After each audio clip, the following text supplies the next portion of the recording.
14 বছরের ক্যারিয়ারে কখনো খারাপ প্রস্তাব পাননি, এমনটাই দাবি করেছেন অভিনেত্রী শবনম ফারিয়া। মঙ্গলবার সামাজিক যোগাযোগ মাধ্যমে দেওয়া এক দীর্ঘ স্ট্যাটাসে তিনি নিজের ক্যারিয়ার ও ব্যক্তিগত জীবন নিয়ে খোলামেলা কথা বলেন। ফারিয়া জানান 2012 সালে ফটোশুট ও বিজ্ঞাপনের মাধ্যমে তার শোবিজে যাত্রা শুরু হয়। 2015 সালে স্নাতক শেষ করার পর 2020 সাল পর্যন্ত নিয়মিত অভিনয় করছেন তিনি।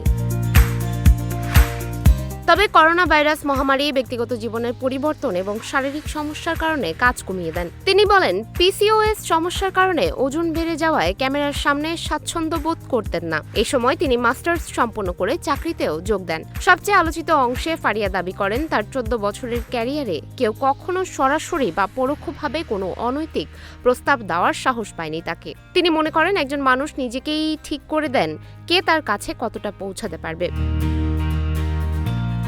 নিজের ভাবমূর্তি প্রসঙ্গে তিনি বলেন, মিডিয়ায় তাকে রাগী হিসেবে দেখা হলেও তার বিরুদ্ধে কোনো অনৈতিক ঘটনার প্রমাণ কেউ দিতে পারবে না। এছাড়া ইন্ডাস্ট্রি নিয়ে প্রচলিত নানা ধারণাকেও ভুল বলে উল্লেখ করেন তিনি। তার মতে বেশিরভাগ নির্মাতাই কাজ নিয়ে ব্যস্ত থাকেন। গুজব ছড়ানোদের সতর্ক করে ফারিয়া বলেন, মিথ্যা অভিযোগ করলে তিনি প্রমাণসহ তা প্রকাশ করবেন এবং প্রয়োজনে আইনি ব্যবস্থা নেবেন।